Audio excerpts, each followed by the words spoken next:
I want to start off by giving a true and heartfelt thank you to Senator Mikulski.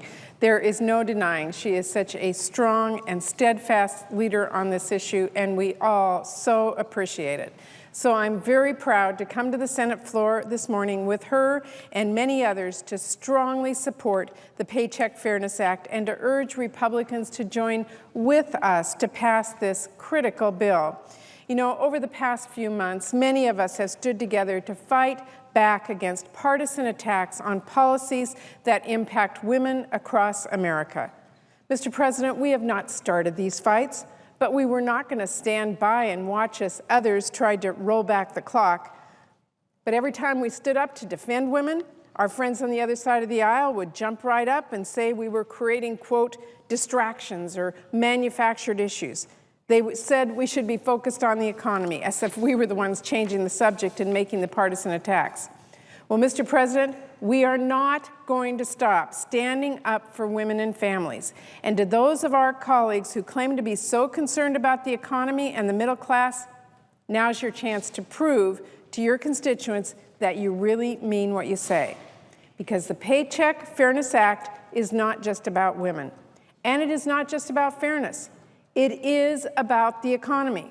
When women are not paid what they deserve, middle-class families and our communities pay the price. In 1963, the Equal Pay Act marked one of the first steps towards narrowing the gap between men and women. And in 2009, the Senate took another step by passing the Lilly Ledbetter Fair Pay Act to reverse the Supreme Court's Ledbetter versus Goodyear case, which had made it almost impossible for our workers who suffered from discrimination to seek justice. And although we have made progress since we passed the Equal Pay Act almost 50 years ago, pay discrimination has not gone away.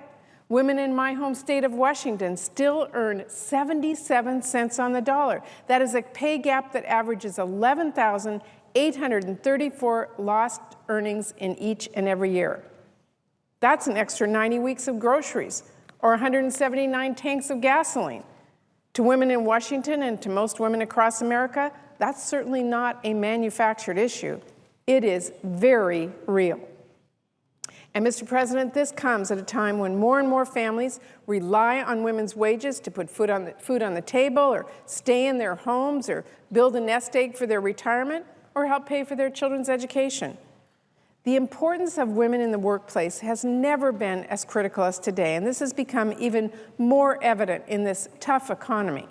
Mr. President, the fact is that women are now participating in the workforce at higher rates than ever before in history, according to the Bureau of Labor Statistics. So it would seem most appropriate for this Senate to move our country once again towards eliminating pay discrimination and unfairness in the workplace.